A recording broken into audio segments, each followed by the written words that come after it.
Salam, salam kasih, damai, dan sejahtera. Tuhan memberkati, menyertai, dan melindungi. Mari kita mulai karya bimbingan, penyuluhan, dan katekese kita pada hari ini dengan berdoa. Dalam nama Bapa dan Putra dan Roh Kudus. Amin. Allah Tritunggal yang Maha Kudus, kami bersyukur di hadapan-Mu karena karya agung-Mu kami dapat berkumpul pada hari ini. Berkatilah kami, bimbinglah kami, tuntunlah langkah hidup kami agar kami menjadi putra-putra-Mu yang selalu mengikuti firman dan sabda-Mu. Dan kami belajar dari Nabi Yunus agar kami selalu taat, setia akan perutusan kami di muka bumi ini, menjadi pewarta, saksi-saksi iman dalam kegiatan pelayanan, persekutuan, dan juga dalam kegiatan pengudusan, serta segala hal yang kami lakukan di muka bumi ini agar menjadi terang dan garam.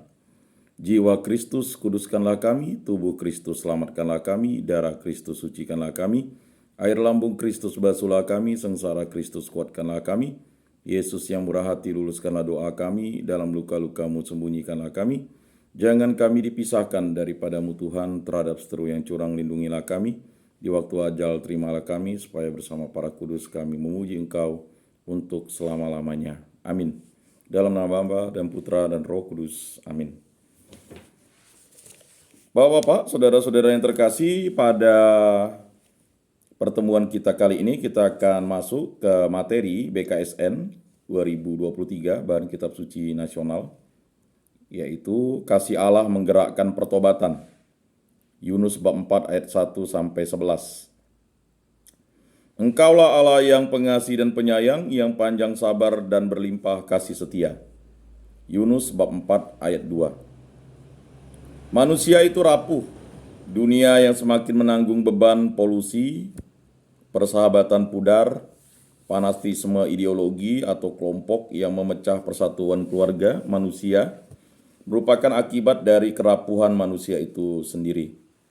Bagaimana seseorang dapat memulihkan dirinya, keluarganya, gerejanya, negaranya, jika ia sendiri masih penuh dengan kerapuhan? Dokumen Humana Komunitas menegaskan bahwa untuk memulihkan kondisi hidup yang telah terluka itu dibutuhkan keberanian untuk bertobat. Kisah Nabi Yunus dalam kitab Yunus bab 4 bertemakan pertobatan. Nah, masalah pertobatan ini memang kita belajar dari Nabi Yunus, karena memang perintah Yesus sendiri, tanda apa yang engkau berikan jika engkau Mesias? Tanda Nabi Yunus, yaitu pertobatan. Pertobatan pertama-tama dituntut dari sang Nabi sendiri, yang diutus oleh Tuhan untuk mewartakan pertobatan. Jadi kita ini ketika dibaptis kita mendapat perutusan imam, nabi, dan raja. Makanya kalau orang Kristen tidak melakukan yang namanya pewartaan atau diutus, dia tidak menyeruakan atau menyuarakan suara Allah, mewartakan firman dan sabda Tuhan, melakukan kebenaran, melakukan suatu yang terang, menghindari kejahatan, dan mengajarkan ajaran cinta kasih dan melakukannya, maka kita wajib bertobat kalau tidak melakukan semua hal itu. Masalahnya bukan pada kejahatannya, tetapi pada keyakinannya yang tidak setuju dengan sifat Allah yang penuh kasih. Rela mengampuni pendosa yang bertobat. Nah, ini yang sering terjadi dalam diri kita. Kita selalu menginginkan Allah itu pilih kasih kepada kita, padahal Allah itu berbelas kasih. Maka itu yang harus dipahami oleh diri kita sebagai umat Kristiani, bahwa Allah itu berbelas kasih kepada semua orang. Kisah Nabi Yunus ini mengungkapkan bahwa Allah berbelas kasih kepada bangsa-bangsa di luar bangsa Ibrani atau bangsa Yahudi atau bangsa Israel. Artinya bangsa-bangsa itu mendapat belas kasih Allah, tetapi melalui perantaraan orang yang memahami atau mengetahui siapakah Tuhan Allah itu. Sebagai nabi, Yunus sungguh berjuang mengubah arah keyakinan dan pendapatnya dari Allah yang semestinya menghukum orang berdosa ke Allah yang pengasih dan penyayang.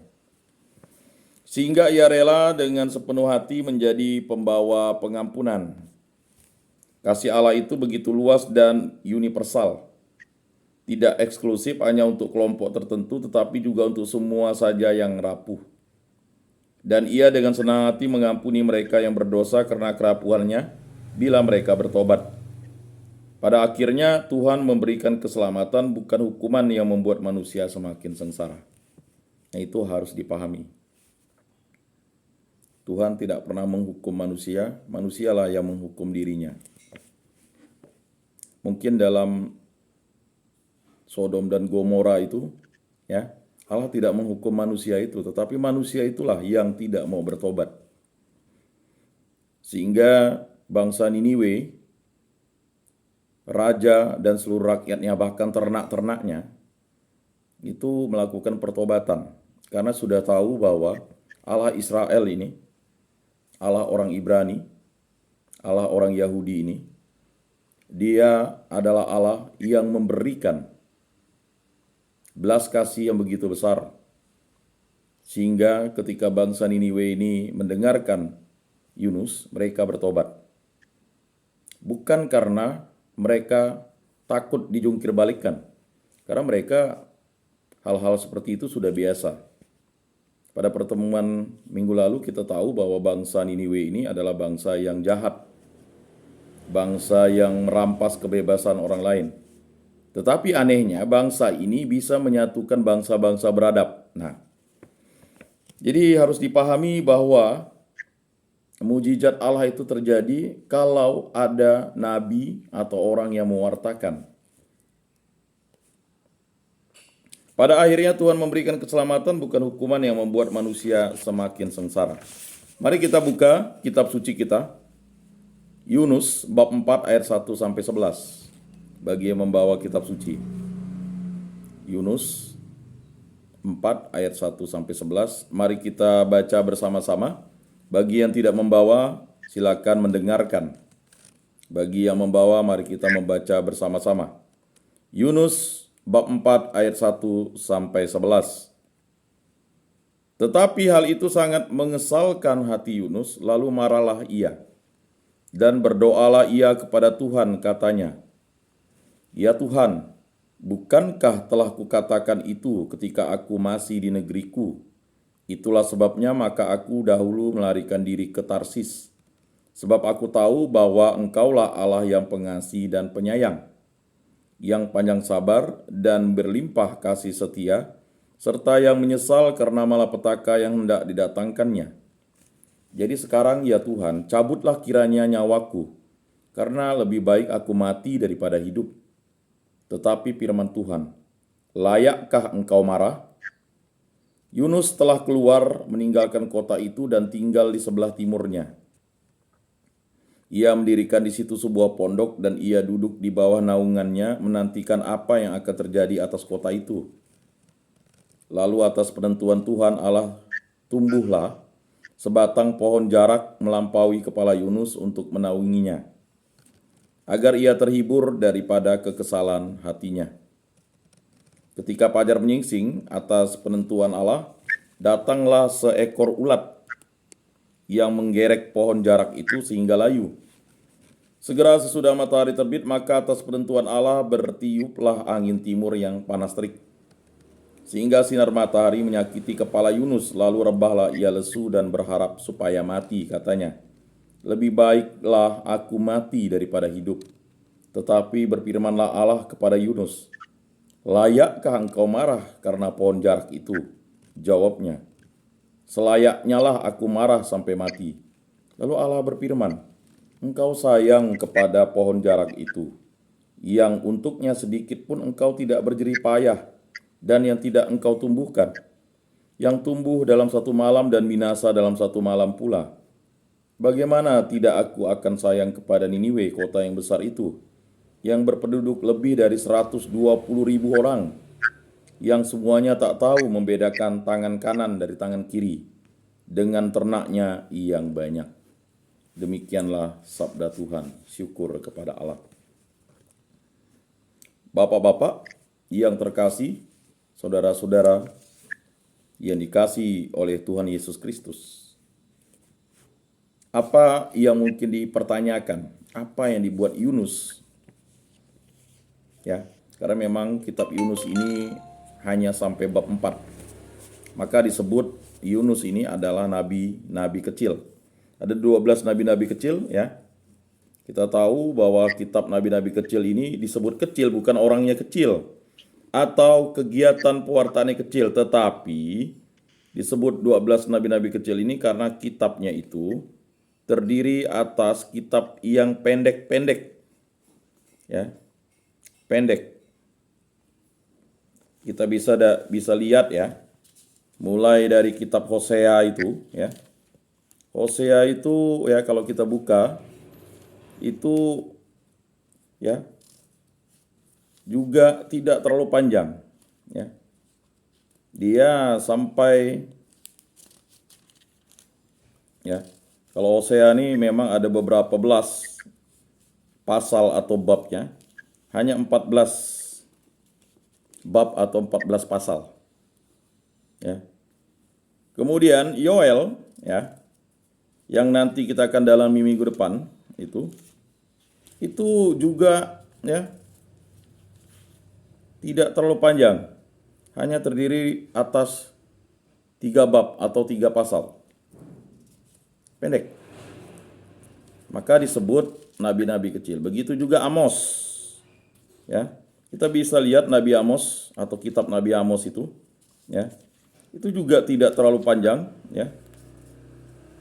Artinya itu hanya sampai ya bab 9 atau pasal 9. Nah, kita mempelajari itu. Maka itu maksudnya disebut 12 nabi kecil. Bukan orangnya kecil atau karyanya kecil. Karyanya tetap agung. Karya penyelamatan Allah. Tetapi tulisannya itu pendek-pendek dan babnya itu tidak terlalu panjang.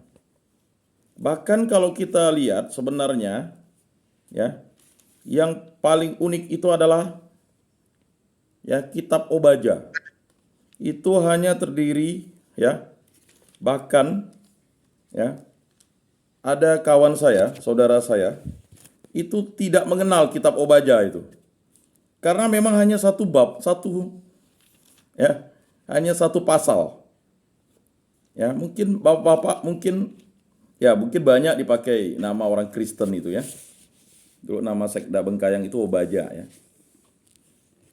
Tapi dia hanya punya ya satu bab. Ya pendek sekali. Satu bab 21 ayat atau satu pasal 21 ayat. Nah, Yunus ya terdiri atas 4 bab atau 4 pasal. Ya. Lanjut ke Mika. Ya, ini sambil kita mempelajari juga ya mengapa disebut 12 nabi kecil. Itu hanya terdiri atas ya. Kalau kita lihat Mika itu, Mika ini cukup juga ya seperti Hosea. Ya, tapi dia tetap juga hanya jumlahnya 7 bab atau 7 pasal. Lalu ada Nahum ya. Nahum itu ya terdiri atas 3 bab atau 3 pasal. Lalu Habakuk ya. Habakuk juga ya terdiri atas 3 pasal atau 3 bab. Lalu Jepanya ya. Jepanya itu terdiri atas 3 bab atau 3 pasal. Hagai ya. Hagai ini hanya terdiri atas 2 bab. Ya, atau 2 pasal. Lalu Zakaria.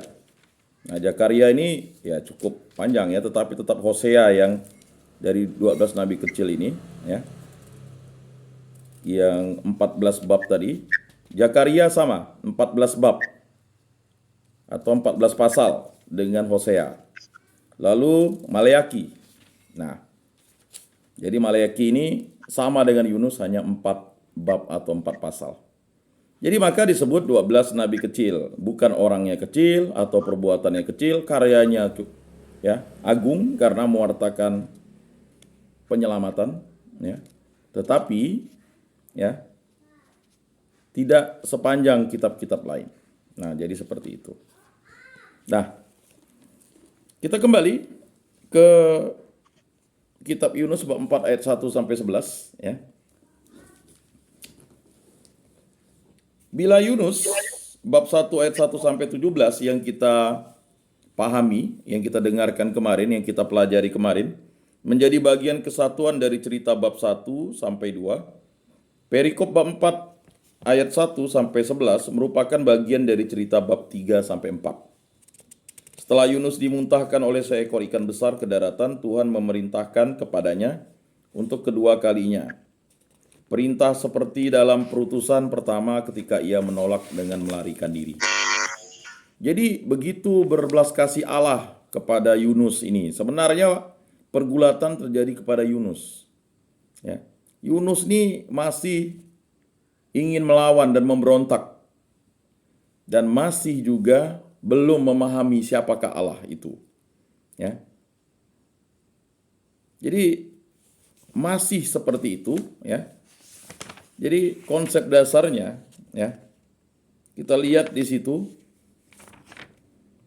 bahwa setelah Yunus dimuntahkan oleh seekor ikan besar ke daratan, Tuhan memerintahkan kepadanya untuk kedua kalinya, perintah seperti dalam perutusan pertama ketika ia menolak dengan melarikan diri. Bangunlah, pergilah ke Niniwe, kota yang besar itu, dan sampaikanlah kepadanya seruan yang kupirmankan kepadamu. Ya. Bab 3 ayat 2, lihat juga bab 1 ayat 2. Akan tetapi terdapat juga perbedaan antara perintah pertama dan kedua ini, tepatnya mengenai alasan mengapa Yunus harus pergi ke Niniwe. Alasan pada perintah pertama adalah karena kejahatannya. Jadi Yunus itu ya tidak mampu nih dengan penduduk ini Tuhan karena kejahatannya. Ya. Mungkin nanti kita akan berhadapan dengan situasi seperti itu. Atau di tempat kita ini, tidak mampu mewartakan firman dan sabda Tuhan nih, ngajak orang ke gereja aja sulit kan gitu. Tapi kalau ada makanan misalnya, ya ada sesuatu yang pembagian misalnya untuk alat mandi, ya semuanya datang. Mengapa terjadi seperti itu? Itulah pergulatan yang terjadi. Ya baca kitab suci setiap hari pun masih juga kita nih orang hukuman. Nah ini yang terjadi, pergulatan terhadap diri kita. Ya. Pergulatan terhadap diri kita ini kan pergulatan terhadap dosa. Bagaimana kita menjauhi dosa itu dan melawan kejahatan itu. Nah, jadi alasan yang pertama itu jelas alasan karena bangsanya jahat. Jauh-jauh ke sana bangsanya jahat tuh. Jadi ada stigmanisasi. Kita sering juga sebagai orang Kristen stigmanisasi. Belum sampai ke kampung itu untuk pelayanan kita sudah mulai berasumsi hati-hati di sana orangnya ya kan ya suka nyantet orang, suka ngacau orang, suka buat gara-gara, rusuh dan sebagainya. Sehingga memang perlu yang namanya keberanian. Ya, di beberapa kampung-kampung di daerah kita mungkin terjadi seperti itu. Kok enggak ada gereja di tempat ini ya? Padahal kalau dia keluar dia mengikuti kegiatan misa atau kebaktian. Tetapi di kampungnya kok enggak ada gereja gitu. Apa ya penyebabnya? Nah itu perlu dipahami nanti kalau kita sudah menjadi ya pelayan-pelayan firman atau pelayan sabda dimanapun kita berada. Nah itu tadi alasan yang pertama ya. Karena alasan pada perintah pertama adalah karena kejahatannya penduduk kota Niniwe telah sampai kepadaku, bab 1 ayat 2. Jadi orang itu berseru kepada Tuhan, lihatlah bangsa Niniwe ini jahat. Nah, jadi begini, Allah itu berbelas kasih kepada orang yang berseru kepadanya. Dan bangsa yang dianggap jahat karena seruannya itu akan diberikan ya rahmat belas kasih Allah kalau orang yang berseru kepadanya atau orang yang sekaum yang berseru kepadanya itu mau mewartakan dulu. Ya, karena mereka memang tidak tahu membedakan kiri dan kanan. Ya. Jadi harus dipahami itu. Ada orang itu yang benar-benar tidak tahu kalau itu jahat. Mohon maaf misalnya. Ya. Kalau tradisi ngayau misalnya, itu kan tidak tahu kalau itu jahat. Karena itu memang tradisi kelima. Ya. Tetapi setelah tahu bahwa mengayau itu membunuh, orang menghentikan mengayau, mencari kepala. Nah, kalau dulu itu kan tradisi positif. Orang yang ngayau itu cari kepala itu artinya adalah orang yang rajin, tangkas, dan kalau berladang itu bisa menghasilkan banyak hasil. Nah,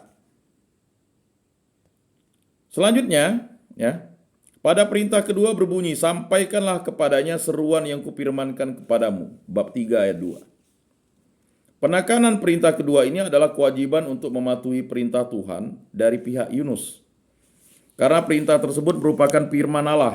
Seorang nabi semestinya melakukan persis seperti yang diperintahkan oleh Tuhan dan berjalan sesuai dengan firman-Nya. Jadi hati-hati kita menjadi pewarta firman. Kalau kita tidak berjalan sama seperti firman Tuhan, kita akan menghadapi kendala, hambatan. Ya. Kita rajin ngutip-ngutip ayat tapi tidak melaksanakannya. Kita seperti orang munafik, bahkan menjadi fasik. Ya. Munafik itu artinya di depan orang itu sepertinya baik, tetapi di belakang orang itu jahat. Kalau fasik itu, ya kan, di depan jahat, di belakang jahat. Nah, tetapi kita harus memahami itu sebagai bentuk, ya, bahwa menjadi pelayan firman sabda Tuhan itu, ya, tetap harus bersandar kepada Tuhan Allah. Tidak bisa bersandar kepada pendapat dan kehendak pribadi. Harus bersandarkan kepada firman dan sabda Tuhan dan kehendak Allah. Jadi seorang nabi semestinya melakukan persis seperti yang diperintahkan oleh Tuhan dan berjalan sesuai dengan firman-Nya.